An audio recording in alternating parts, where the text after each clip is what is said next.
اور سود سراسر ظلم و ستم کی بنیاد پر، سود کی بنیاد سراسر ظلم و ستم۔ اور مجھے ڈاکٹر صاحب کی زبانی ہی پتہ چلا کہ گلی گلی میں لوگ سود پہ پیسے دیتے۔ ہمارے ملک کے ڈوبنے کا سبب سیاستدان نہیں ہے، معذرت کے ساتھ، سارے اخبار بھرے پڑے ہیں، پیپل پارٹی نے یہ کر دیا، کاف لیگ نے یہ کر دیا، نون لیگ نے یہ کر دیا۔ نہیں نہیں نہیں، ہم سب مجرم ہیں، ہم سب کے اجتماعی گناہوں نے اس ملک کو ڈبویا ہے۔ حکمران تو چند ہیں، ان کے بگاڑ سے بنو امیہ بھی بگڑے ہوئے حکمران تھے، لیکن اللہ کی رحمتیں برکتیں فتوحات کے دروازے کھلے ہوئے تھے۔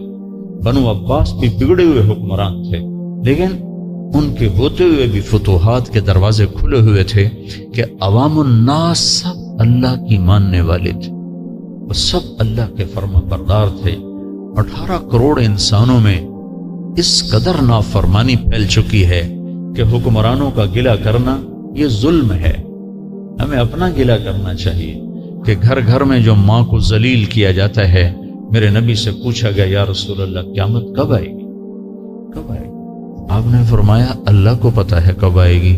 کہ یا رسول اللہ کوئی نشانی بتلا دیں، تو آپ نے فرمایا جب ماؤں کو ذلیل کیا جائے گا تو قیامت آ جائے گی۔ تو ماؤں کو ذلیل کرنے کون سا گھر ہے جہاں مائیں سکھ کا سانس لے رہی ہیں؟ ان کے آنسو جو گرتے ہیں تو اسی دھرتی پر گرتے ہیں، کائنات میں ہلچل کیسے نہیں مچے گی؟ تمہارے اجتماعی، میں تو حیران ہو گیا کہ گلی گلی میں لوگ سود پہ پیسے دیتے۔ تو جب پورا معاشرہ اللہ سے اعلان جنگ کر چکا ہو تو پیپل پارٹی کو گالی دینا یا کاف نون لیگ کو گالی دینا کون سی عقل مندی کی بات؟ جب اللہ کہہ رہا ہے فَآذَنُوا بِحَرْبٍ مِّنَ اللَّهِ وَرَسُولِهِ، یا سود چھوڑ دو یا پھر میرے اور میرے رسول کے ساتھ لڑنے کے لیے تیار ہو جاؤ۔ آپ نے آخری حج میں سود حرام قرار دیا، یعنی اس پر تنفیذ ہوئی۔ سود کی حرمت تو پہلے آ چکی تھی، سود ختم۔ اور سب سے پہلے میرے چچا عباس کا سود ختم۔ عباس پورا ایک بینک تھے، تو انہوں نے فرمایا میرے نبی نے میرا سود ختم کیا، میں اس کی طفیل اصل بھی ختم کرتا ہوں۔ ٹھیک، اصل ختم کیا۔ اس سخاوت قربانی پر اللہ تعالیٰ نے ان کی اولاد کو 132 ہجری سے لے کر 656 ہجری تک کوئی 520-30 سال ان کی اولاد کو حکومت دی۔ اور مورخین علماء لکھتے ہیں کہ عباس کے مال کی قربانی پر اللہ نے عباس کی اولاد کو یہ حکومت عطا فرمائی۔ تو اسلام کا سبق بخل کا نہیں۔ زکوٰۃ تو وَمِمَّا رَزَقْنَاهُمْ يُنْفِقُونَ میں جیسے ڈاکٹر صاحب کہہ رہے تھے کہ صرف مالدار خرچ نہ کریں، غریب بھی خرچ کریں، غریب بھی خرچ کریں۔ کہ مما رزقناہم ينفقون کا زکوٰۃ کا لفظ قرآن میں آیا ہے، زکوٰۃ کا حکم آیا 10 دفعہ، آتوا الزکاۃ آتوا الزکاۃ آتوا الزکاۃ 9 دفعہ، اور آتینا الزکاۃ 1 دفعہ۔ اے عورتوں زکوٰۃ دو، اے مردوں زکوٰۃ دو، 10 دفعہ آتوا الزکاۃ آتوا الزکاۃ آتوا الزکاۃ۔ اس کے علاوہ ہے مما رزقناہم ينفقون، انفقوا مما رزقناہم سرا وعلانیہ، کہ جو خرچ کرتے ہیں جو ہم نے دیا، تھوڑا دیا ہے تو اس میں سے خرچ کرتے ہیں، زیادہ دیا ہے تو اس میں سے خرچ کرتے ہیں، اور یہ خرچ کیا ہوا اللہ کے خزانوں میں جمع ہوتا ہے۔ جیسے ڈاکٹر صاحب کہہ رہے تھے 1 روپیہ بھی کوئی دے دے تو وہ بھی بڑی حیثیت رکھتا ہے۔ تو مجھے اسی وقت ایک حدیث یاد آئی تھی، میں نے کہا میں پیش کروں گا۔ میرے نبی نے فرمایا سبق درہم 100,000 درہم، 1 درہم اللہ کے نام پہ خرچ کرنے کا اجر 1,00,000 درہم سے زیادہ ہو گیا۔ تو صحابہ حیران ہو کر دیکھنے کہ یا رسول اللہ کیسے ہو گیا؟ کتھے ہک کے کتھے 1,00,000 ناندج برابری کیوں ہو سکتی، کیسے ہو گیا؟ تو آپ نے کہا ایک آدمی کے پاس 2 درہم، اور ایک آدمی لاکھوں پتی. 2 درہم والے نے 1 درہم اللہ کے نام پہ صدقہ کر دیا اور لاکھوں پتی نے 1 لاکھ اللہ کے نام پہ صدقہ کیا. 2 درہم والے نے اپنے مال کا آدھا حصہ اللہ کے نام پہ دے دیا، ٹھیک، 1/2، اور لاکھوں والے نے اپنے مال کا کچھ حصہ اللہ کے نام پہ دیا. جب یہ ترازو میں تلے گا تو 1 درہم کا وزن 1 لاکھ سے زیادہ ہو جائے. ایک واقعہ اور سنا. تبوک کے موقع پر اللہ کے نبی نے فرمایا مال لگاؤ، تنگی آئی ہوئی، فی ساعت العسرہ، قرآن نے بھی کہا، تنگ دستی کا موقع تھا تو آپ نے کہا مال لگاؤ. تو عثمان رضی اللہ تعالیٰ عنہ 10,000 لشکر کا سامان، کھانا، سواریاں، بوریوں کو بند کرنے کے لیے دھاگا، سوئی تک اپنے گھر سے دیا.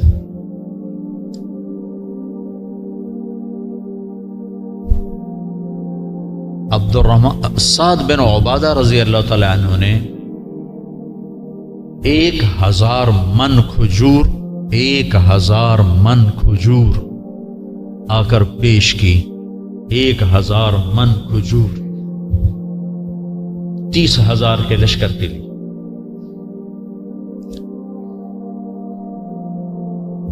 ایک صحابی ہیں ابو عقیل، غریب آدمی، انہوں نے سنا کہ اللہ کا نبی کہہ رہا ہے کہ مال خرچ کرو، تو وہ گئے ایک یہودی کے باغ میں. بھائی کوئی مزدوری ہے؟ پانی لگاؤ. تو وہ ساری رات کھیت کو پانی لگاتے رہے، کھجوروں کو پانی لگا، ساری رات فجر کی نماز تک مزدوری کی.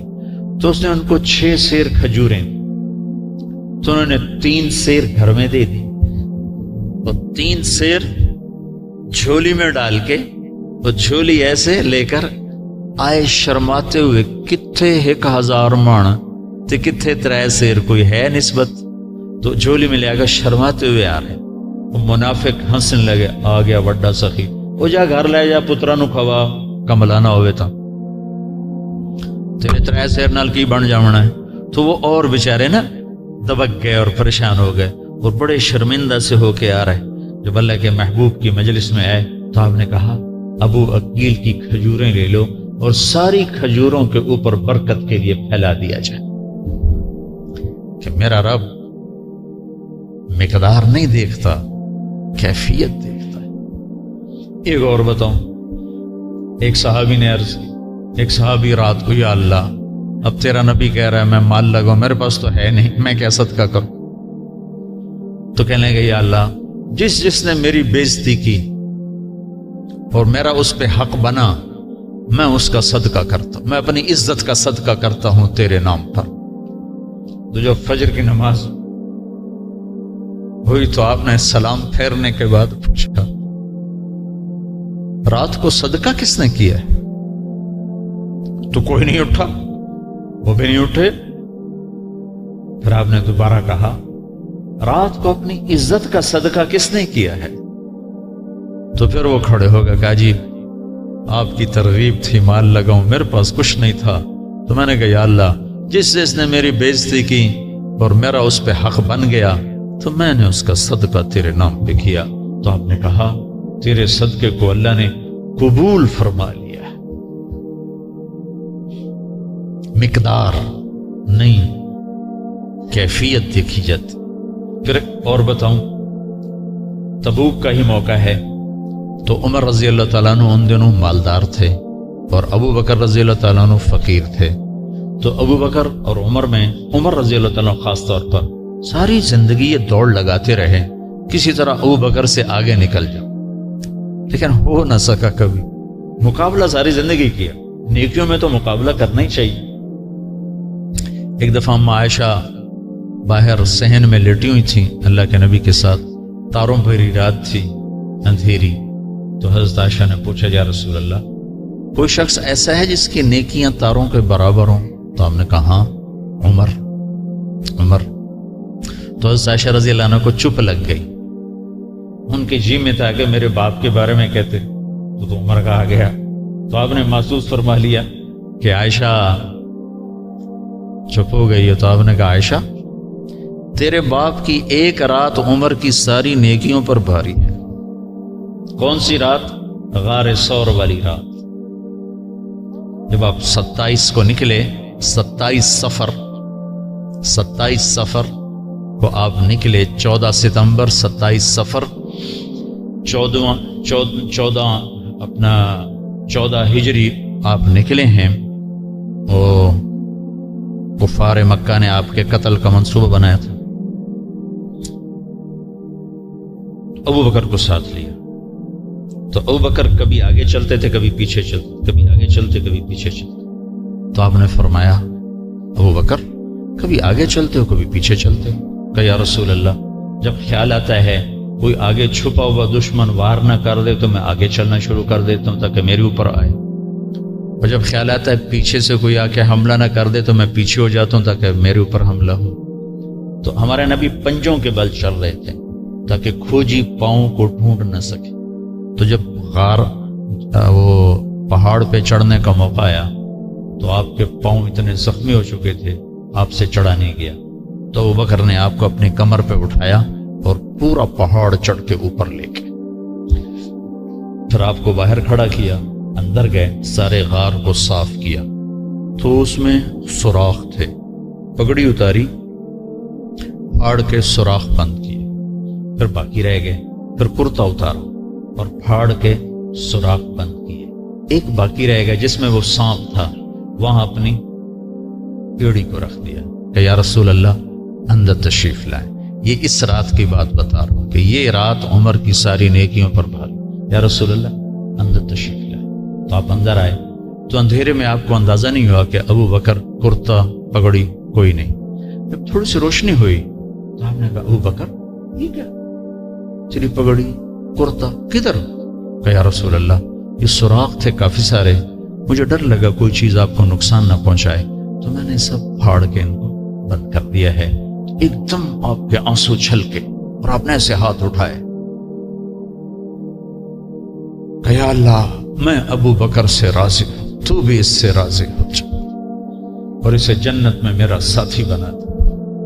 تو اس وقت جبریل اترے اور عرض کیا رسول اللہ، اللہ ابو بکر سے راضی ہو گئے اور جنت میں آپ کا ساتھی بنا دیا۔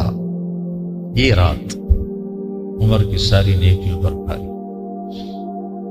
تو عمر رضی اللہ عنہ کو شوق لگا کہ اب ابو بکر ہے غریب، میں ہوں مالدار، آج میں بڑھ جاؤں گا، ورنہ ساری زندگی نہیں بڑھ سکتا۔ تو اپنے مال کے 2 حصے کی آدھا لے کر آئے اور آدھا گھر چھوڑ دیا۔ ان کا مال یوں سمجھو اتنی بڑی گٹھڑی۔ عمر رضی ابو بکر جو کچھ گھر میں تھا سارا باندھ کے لائے، دیوار پہ ایسے ایسے ہاتھ مار رہے تھے، ایسے ایسے۔ بیوی نے پوچھا کیا کر رہے ہو؟ کہا یہاں ایک سوئی لٹکائی تھی وہ بھی لے جانا چاہتا۔ اب دونوں مال سامنے رکھ دیے گئے، یہ ابو بکر کا، یہ عمر کا، عمر کا ایسا، ابو بکر کا ایسا۔